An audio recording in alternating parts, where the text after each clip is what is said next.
I'm going to send the ball inside to Josh Krupp to find out if the men finally got it right. Hey, thanks, Kyle. You know, it was a chance for Point Park's men's team to come out and gain some ground in the KIAC Northern Division. Let's take a look at the highlights now. Point Park taking on IU Southeast. IU Southeast coming into the game 4-14, 1-6. They've struggled this year. They've dominated the conference in the past years. A rough year this year. First off, you see Jake Simpson there. He had 26 points in the game. He was a big player for them, especially later on. Now, this is a big point in the first half. Yandel Dennis gets called for the travel. Could have put them up 8. Instead, next possession for IU Southeast. Look at this. Jake Simpson kicks it out to Joe Jackson, who hits the 3. Cuts the lead to 3.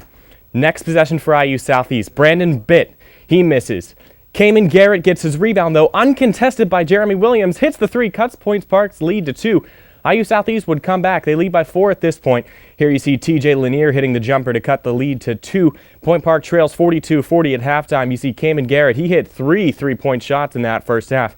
Point Park trails by 2. Second half now. Watch this. Joe Jackson drives in, puts it up with authority, goes down with the right hand. Let's check that out again. That would be the last points IU Southeast would see, though, for a while. TJ Lanier here. You'll see him gets the ball, and he hits a 3. Then Jeremy Williams. Anything you can do, I can do better. Williams in the corner. He hits the 3.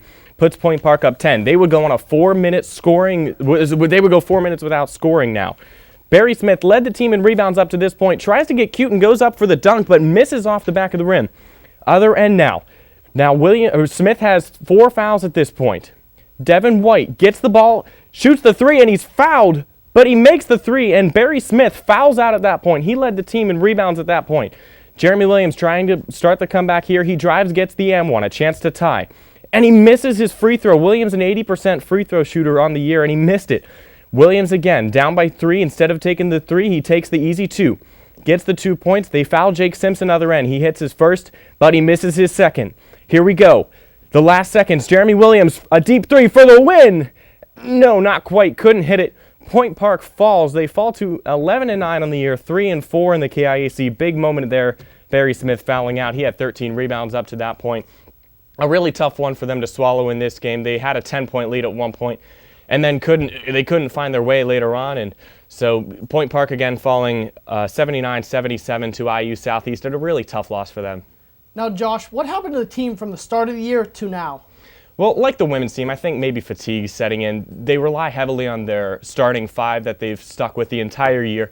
And, you know, those 5 guys, whenever you get into foul trouble, Alan Heater also fouled out in that game. The 2 leading rebounders foul out with 5 minutes to go. You're going to have a tough time down the stretch. So they also only shot 37% in that game from the field. And when you're only shooting 37%, you're not going to have a real great chance to win. Now, can they end their struggles? You know, it's iffy. They have a couple of harder games and a couple of easy games left in the schedule. They have 2 games against Carlo, 1 at home and 1 right now where they're up by 20 currently against Carlo. So those are 2 easy wins. Then they get IU East. IU East leads the North. They have a home game against IU East to end the season, and they go on the road to face them. So that could be a tough game. They also have to go to IU Kokomo, and you know the road struggles that Point Park has had in the year. So it's a little bit of a toss-up. If they can get the 5 guys to stay out of foul trouble and remain healthy, I think there's a chance. But as of now, they're not hosting a playoff game. Entering the IU Southeast game, they were to host a game, but as of now, you know, it looks like we're going on the road for playoffs unless we can turn it around. And real quick, who needs to step up? Who needs to step up? Really everybody. I mean, Jeremy Williams has been the anchor of this team so far this year, and Alan Heater on the rebounds. But everybody else, you know, I think they need to step up. I think you could see Yandel Dennis really playing a big factor into down the stretch. Thanks, Josh.